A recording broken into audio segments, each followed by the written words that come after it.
So I want to make a quick video to go over a lot of the basics for anyone who's just starting out playing Fortnite. I know from my own experience playing this at the start, it was overwhelming and the tutorial was pretty useless. So I want to just go over most of the menu, briefly go over most of the basics of playing the game, so just get you started if you're starting out the game. I've made separate videos for anything else, and there's a guide I put on the website that should help anyone else with further details on specific things about the game. So I'll start by just giving a quick overview. The menu, the play section is pretty much where all your main story mode goes. So you'll get all your quests here. When you click play, it'll bring you over to the map section, depending on where the mission is. But you can also access the quests from the tab on the far right here, and it's also always a good thing to keep an eye on them. The tutorial quests at the start are quite rewarding because you don't tend to know how the game works. These are as best as possible to guide you, and you'll get some nice rewards at the start that you badly need. So I keep an eye on this tab if you can. So between these three tabs, play, map and quests, this is pretty much how you start your games. Now at the start of the game, you will have only a couple of missions to do, and you'll have to do them as they come up. But as you get further on in the game, you'll unlock what you've seen here. Now I can repeat these whenever I like, which is very useful if your next mission in the quest is too hard and you're feeling you're a little underpowered. What you can do is grind a lot of these missions, gain a shitload of skill points, and then spend them on your skill tree, which will greatly help you be more powerful. Now the ones with the clock above them, fucking this navigation's shite. The ones with the clock above them are timed missions, so they have they're not timed in the mission, but they're only going to appear on this map for a certain amount of time. And as you can see in the rewards section on the left, I'll gain additional 500 hero XP if I do this mission now, because there's a timed bonus on it. So if you're just looking to do some extra missions to grind up your level, the ones that have the little clock here are always worth looking at. The thing with the question mark here too, this is a handy way. As you can see, the reward is a 20% bonus XP. There is a downside to this though, and it often means that you'll be stuck doing storm shield defenses with others. And if you don't know too much about it at the start, storm shield defenses will be one of the first things you've had to do in the game, where you've built that sort of pyramid thing here, and you have to defend it from the husks attacking. They're not so bad at the start, but as time goes on, these get really annoying and they get hard. And if you get someone who's a bit shit, there's a good chance you'll fail the mission. So you can put a lot of effort into storm shield defense and it will fail. And that is what makes picking this question mark a downside. But if you want to go back and do it on the easier levels, so I'm in the second part of the game now. If you wanted to go back and do it on the stupid fucking navigation. So if I wanted to go back and do it in Stonewood, I could probably get through these a lot easier now because I'm hitting the top of what would be expected from the level in this area. So it's always handy to do it. 20% bonus XP does make it worthwhile. The second tab I want to go to is the store and the loot. Now store isn't somewhere you really want to go to too often because the game was expensive enough as it was. As you can see, I did not purchase this as much as I might have wanted to. The V-Bucks are not worth 10 quid. There's no way in hell they're worth that. I'd pay 1 for it. Drop the 9 off the front, I'd pay 99 cents and that's about it. It's purely up to you if you want to do it. To be honest, I don't think there's enough to buy with these V-Bucks that make it worth it. If you're going to buy anything, buy one of these. But look, it's really not worth it. All you can buy are the llamas. So for $1,000 you can get 10 of these $100 llamas. The llamas aren't worth it. There's a good chance you could use 10 of them and get nothing for it. And there's also various other ways to get the V-Bucks in game that don't require you to part with your real money. So stay away from that if you can. Each day there will be a daily bonus. I think you can see it from here. No. There's a way to check your daily bonuses anyway. And there it is. Jeez, I missed that. So every day you log in, you get to the next tier of the reward. Now because I got the founders thing, which you've obviously gotten from starting here, you'll get a new llama each day. And day 11 there you'll see I'll get a few extra bucks. There's a couple of ways to get money, so I wouldn't waste money in the store at the very start at least. Wait till you've figured out the game and you're used to it, you've got a hero you like, you've got enough schematics. Then it's time to start thinking about whether you want to purchase these things. So the next section here is the skill tree. Now if you've ever played an RPG in the past, skill tree will seem pretty basic to you. There's nothing complicated to know about it. You branch away pick the things up. Each skill point here will come with a reward. You can then branch away and unlock various other skill sets. The reason I have so many unlocked here is because it took me quite a while to complete my final Storm Shield defense. So I did a lot of grinding and it gave me a lot of skill points to upgrade. When you get onto the next skill tree, then things are far more sharded. But it's always good to know that you've got a lot of options here. Now, I will go into small detail on some of these skills. Now, there's some skills that are related to functionality in the game. I'll go to the first tab because that'll be the more relevant one. So something like this unlocks your research tree. The ones that tend to be bigger are usually your first time ones, and they matter for something. So a mission defender slot. These ones here that are coloured, these are like in-game powers that they give you. So this one is the ability to drop a missile strike. This one's an adrenaline burst, which is useful if you're getting your ass kicked. You can activate this and it will start healing you. There's one here for a supply crate. That's all there is in this one. Now the another important one is this. The ones that have the 2. And the next here will have a 3 and a 4. These are your ways to evolve your heroes. So when you level up your hero, at first you'll get to a maximum level of 20. Once you reach level 20, you can't get him any higher until you evolve it. And then once you do the evolution, you can go from 20 to 30. And 0 to 10, 10 to 20, 20 to 30. So purchase these, that'll get you up the levels. The most important thing in my opinion, and I'll just go out to this tree instead. Research tree is like an alternate way. These research points build up over time. You don't have to play any games. So if you go to bed at night, wake up the next day, you might have 1,000 of these points saved up. Now these, at least for the first tree, focus entirely on your fort stats. Now I'll go into the fort stats in detail in a minute, but there's offense, going the wrong way around, fortitude, offense, tech, and resistance. So fortitude gives you more health, offense gives you more ability to absorb more damage, give more damage, so your ranged weapons will deal damage from further away, and your melee attacks will do more damage. Tech is based on your special abilities and your wall traps and your floor traps, all that sort of stuff. And resistance is your shield and your ability to take damage before that shield depletes and its speed of recharging. Each time you buy a point, it'll increase your power level, and the power level is on the very top left with the lightning bolt. You see mine is level 18. Every time you purchase a new one of these, it'll contribute towards your power level. Now another important stat to get here is your squads. Now I would focus on unlocking these as soon as you can, and I'll go over to the squad section in a minute and give a brief overview of that. But do focus on that. Now another stat you'll often see is the party fortitude. So sometimes when you join a new game and you see your power level, it'll go blue and it will increase. That's down to the party fortitude or party anything that's being applied to you from the other players that have joined your party. So from this, it means that I'll give plus, if I spot this, which I have, this gives additional 3 offense to all other members in my party. And when 3 other players join in, all those things stack up, and you can usually see your score go from 18 into the 30s for me. So these are not, they don't seem like they're immediately useful to you, but they're very useful to the team and they're well worth purchasing. So next guest section is the Armory. Now a lot of this will be locked from the very start of the game, and the tutorials will help you unlock them and might give you a brief introduction over time, but there's a lot of confusion here to start. So I'll go into schematics. These are what you find when you purchase llamas. Sometimes they'll fall out, you might get them in game. The schematics are how you build other weapons. So in this case, like if I wanted to build this gun, I had the schematic, so I can make it whenever I want, so long as I have the ingredients. So I can see all the bits that it needs, defense it wants.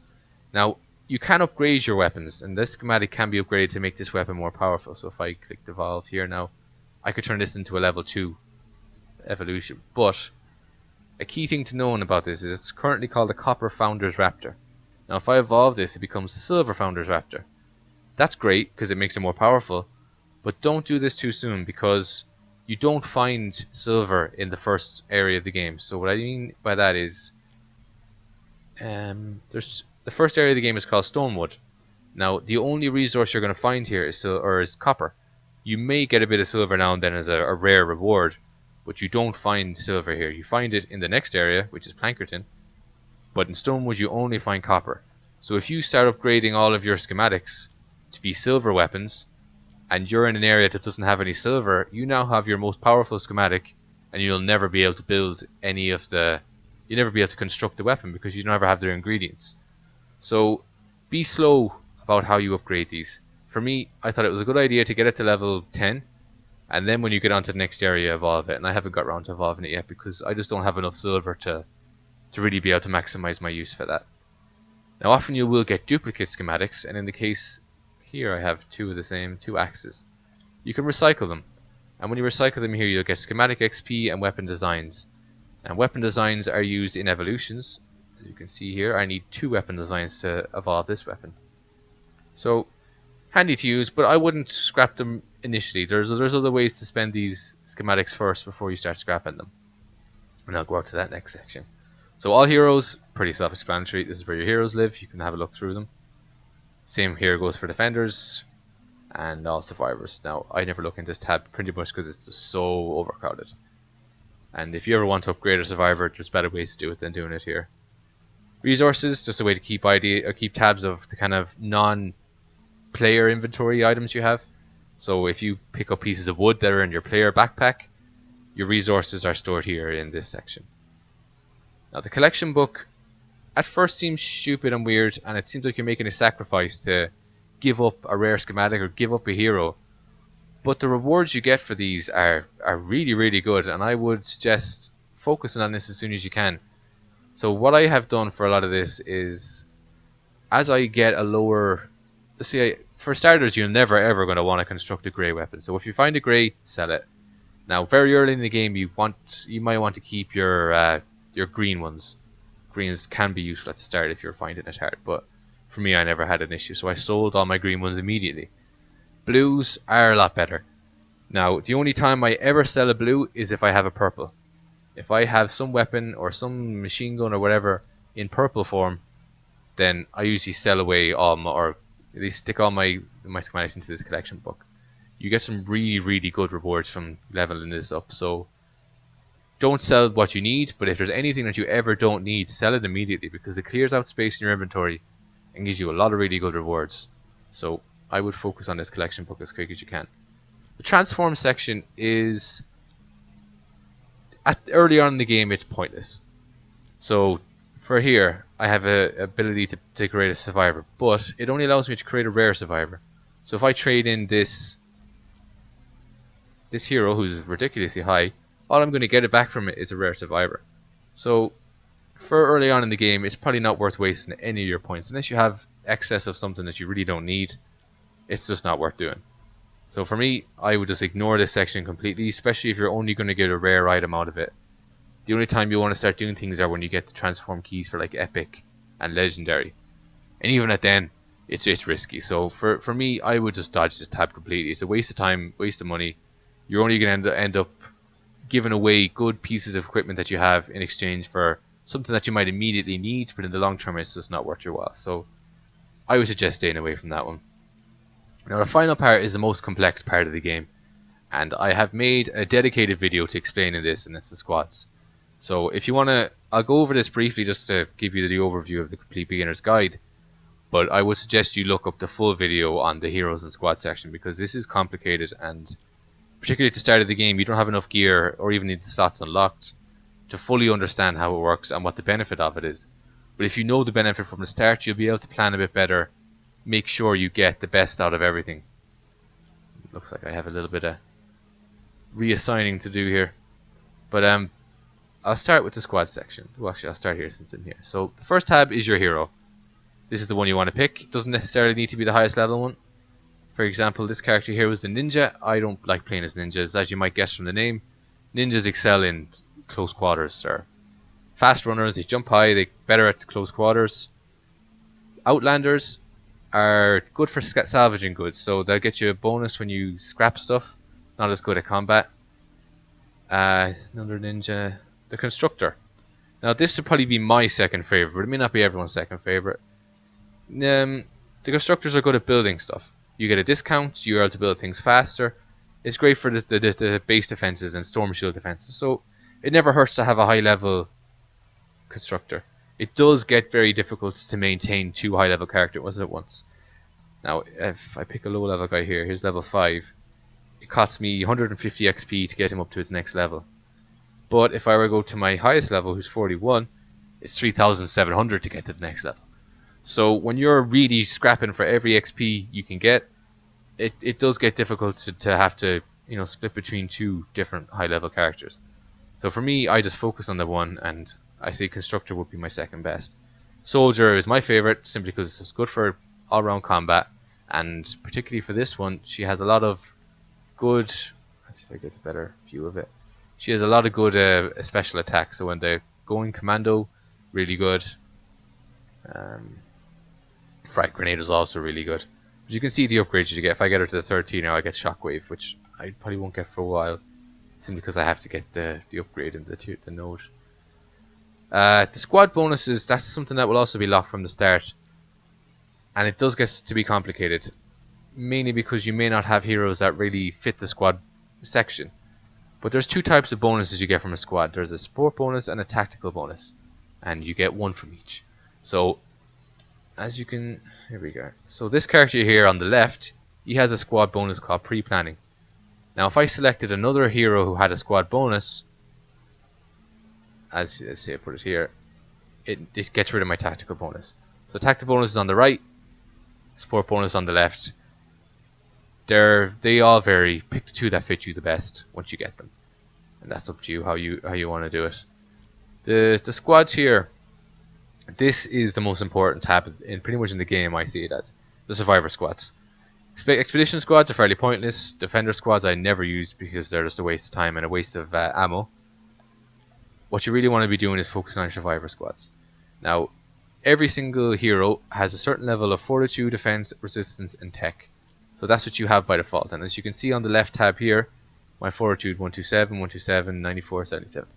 So those are my heroes' stats as a base hero. Now if I go to my squads, I can see that I'm getting an additional amount of points just from how I build my squads.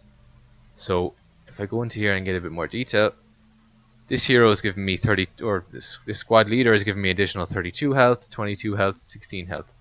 So as a total, I get an extra 70 health, an additional 16 team health just from this squad alone.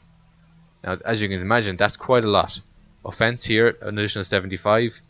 Like, these are huge numbers considering what my base stat is. So my base offense is 127. Going here, that's giving me an extra 75. That's a lot.